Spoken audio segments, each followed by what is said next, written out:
നമസ്കാരം. മലയാളി വാർത്തയിലേക്ക് സ്വാഗതം. നീ ആ കുഞ്ഞിനെ കൊന്നിട്ട് നീയും പോയത് നന്നായി, അല്ലെങ്കിൽ ഞങ്ങൾ നിന്നെ കയറി പെരുമാറിയേനെ എന്ന് കഴിഞ്ഞ ദിവസം ഒരു വാർത്ത കണ്ടപ്പോൾ ചിലരൊക്കെ തന്നെ കമന്റ് ചെയ്യുന്നത് കണ്ടിരുന്നു. അത് മറ്റൊന്നുമല്ല, ആറാട്ട് അമ്പലക്കാവിൽ അമ്മയെയും മകനെയും വീടിനുള്ളിൽ മരിച്ച നിലയിൽ കണ്ടെത്തിയ സംഭവവുമായി ബന്ധപ്പെട്ടായിരുന്നു ഈ കമന്റ് വന്നിരിക്കുന്നത്. മകനെ കൊലപ്പെടുത്തിയ ശേഷം അമ്മ ആത്മഹത്യ ചെയ്തതാണെന്നാണ് സംശയിക്കുന്നത്. അതിനായുള്ള ചില വിവരങ്ങളും ലഭിച്ചിട്ടുണ്ട്. എന്താണ് കാരണം എന്നത് ഇതുവരെ വ്യക്തമായിട്ടുമില്ല. കാനാട് വീട്ടിൽ മോഹിത്തിന്റെ ഭാര്യ ശില്പ എന്ന 30 വയസ്സുകാരിയും മകൻ അക്ഷജ് എന്ന 5.5 വയസ്സുകാരനുമാണ് വീടിനകത്തെ മുറിയിൽ മരിച്ച നിലയിൽ കണ്ടെത്തിയത്. സംസ്കാരം ഇന്ന് 11:30 പാറമേക്കാവ് ശാന്തിഘട്ടിൽ നടക്കും. മകനെ കട്ടിലിൽ കമിഴ്ന്നു കിടക്കുന്ന നിലയിലും അമ്മയെ കയറിൽ തൂങ്ങി മരിച്ച നിലയിലുമാണ് കണ്ടെത്തിയത്. ഇന്നലെ രാവിലെ വീട്ടുകാർ വിളിച്ചിട്ട് മുറി തുറക്കാതെയായതോടുകൂടിയാണ് വീട്ടുകാരും നാട്ടുകാരും ചേർന്ന് വാതിൽ പൊളിച്ചു നോക്കിയപ്പോഴാണ് ഇരുവരെയും മരിച്ച നിലയിൽ കണ്ടെത്തിയത്. തനിക്ക് ഇന്നലെ പനിയായിരുന്നതിനാൽ മറ്റൊരു മുറിയിൽ മാറിക്കിടക്കുകയായിരുന്നു എന്ന് ഭർത്താവ് മോഹിത്ത് പോലീസിന് മൊഴി നൽകിയിട്ടുണ്ട്. മോഹിത്തിന്റെ അച്ഛനും അമ്മയും തൊട്ടടുത്ത മുറിയിലാണ് കിടന്നിരുന്നത്. മരിച്ച ശില്പ ചോറ്റാനിക്കര സ്വദേശിനിയാണ്. ഇവരുടെ വിവാഹം കഴിഞ്ഞിട്ട് 8 വർഷത്തോളമായി. നാളുകളേറെയായി PSC പരീക്ഷയ്ക്ക് തയ്യാറെടുത്തിരുന്നയാളാണ് ശില്പ. ജോലി കിട്ടാത്തതിലുള്ള നിരാശയാണ് മരണകാരണമെന്ന് സംശയിക്കുന്നതായി പോലീസ് പറയുന്നു. ഫോറൻസിക് വിദഗ്ധരും വിരലടയാള വിദഗ്ധരും സ്ഥലത്തെത്തി പരിശോധന നടത്തി. ശില്പയുടെ ഭർത്താവ് മോഹിത്ത് ഇസാഫ് ബാങ്കിന്റെ മണ്ണുന്തി ഹെഡ് ഓഫീസിലെ ജീവനക്കാരനാണ്. മരിച്ച അക്ഷജ് അമല മേരി റാണി പബ്ലിക് സ്കൂളിലെ UKG വിദ്യാർത്ഥിനിയാണ്.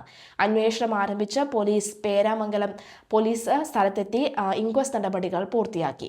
കുടുംബ പ്രശ്നങ്ങളാണോ അതോ മറ്റെന്തെങ്കിലും കാരണമാണോ ഇത്തരമൊരു കടുത്ത തീരുമാനത്തിലേക്ക് യുവതിയെ നയിച്ചത് എന്ന് പോലീസ് അന്വേഷിച്ചു വരികയാണ്.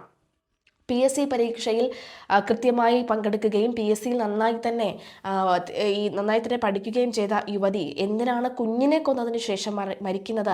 അത്രയും സാമ്പത്തിക ബുദ്ധിമുട്ട് അവർ അനുഭവിച്ചിരുന്നു, അല്ലെങ്കിൽ ജോലി കിട്ടിയില്ലേ, ജോലിയൊന്നും ആയില്ലേ, നിനക്ക് ജോലി നോക്കിക്കൂടെ എന്നൊക്കെയുള്ള പലരുടെയും കുത്തുവാക്കുകളാണോ? ഇനി ഇതുമായി ബന്ധപ്പെട്ട ജോലി ഇല്ലാത്തതുമായി ബന്ധപ്പെട്ട കുടുംബത്തിനകത്ത് തന്നെ വഴക്ക് നടന്നിരുന്നു. ഭർത്താവ് പനി കാരണം മറ്റൊരു മുറിയിൽ മാറിക്കിടന്നു എന്ന് പറയുന്നത് എത്രത്തോളം വാസ്തവമാണ് തുടങ്ങിയ ചോദ്യങ്ങൾക്കൊക്കെ തന്നെ കൃത്യമായ ഉത്തരം ലഭിക്കേണ്ടതുണ്ട്.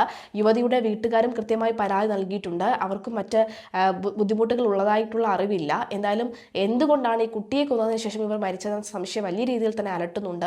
എന്തിനാണ് ഇത്തരം ഒരു കടുംകൈ ചെയ്തത്? അങ്ങനെ കടുംകൈ ചെയ്യാനും വേണ്ടി എങ്ങനെയാണ് ഇവർക്ക് മനസ്സ് വന്നത്? എങ്ങനെയാണ് ഇവർക്ക് മനക്കെട്ടി വന്നതെന്ന ചോദ്യമാണ് പലരും ആവർത്തിക്കുന്നത്. മൃതദേഹങ്ങൾ പോസ്റ്റ്മോർട്ടത്തിനായി മെഡിക്കൽ കോളേജ് ആശുപത്രിയിലേക്ക് മാറ്റിയിട്ടുണ്ട്.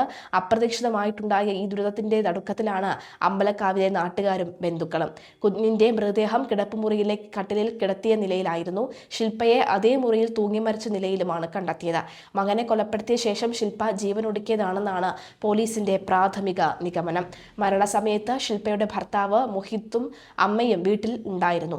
എന്നാൽ അസുഖബാധിതനായിരുന്ന മോഹിത്ത് മറ്റൊരു മുറിയിലായിരുന്നു ഉണ്ടായിരുന്നത്. രാവിലെ വാതിൽ തുറക്കാത്തതിനെ തുടർന്ന് നടത്തിയ പരിശോധനയിലാണ് ഞെട്ടിക്കുന്ന വിവരം പുറത്തുവന്നത്. മദീന ഹൈവേയിലുണ്ടായ വാഹന അപകടത്തിൽ മരണസംഖ്യ 5ആയി ഉയർന്ന വാർത്തയും കഴിഞ്ഞ ദിവസം നമ്മളെ ഞെട്ടിപ്പിച്ച ഒന്നാണ്. കാരണം ചികിത്സയിലുണ്ടായിരുന്ന ആ കുഞ്ഞു മകളും കൂടി നമ്മെ വിട്ട് പിരിഞ്ഞിരിക്കുന്നു. ഗുരുതരമായി പരിക്കേറ്റ് ചികിത്സയിലായിരുന്ന മലപ്പുറം വെള്ളില സ്വദേശിനി നടുവത്ത കളത്തിൽ ജലീലിന്റെ മകൾ ഹാദിയ ഫാത്തിമ എന്ന 9 വയസ്സുകാരിയും ഒടുവിലായി മരണത്തിന് കീഴടങ്ങിയിരിക്കുകയാണ്. ഇതോടെ അപകടത്തിൽപ്പെട്ട കുടുംബത്തിലെ 5 പേർക്ക് ജീവൻ നഷ്ടമായി.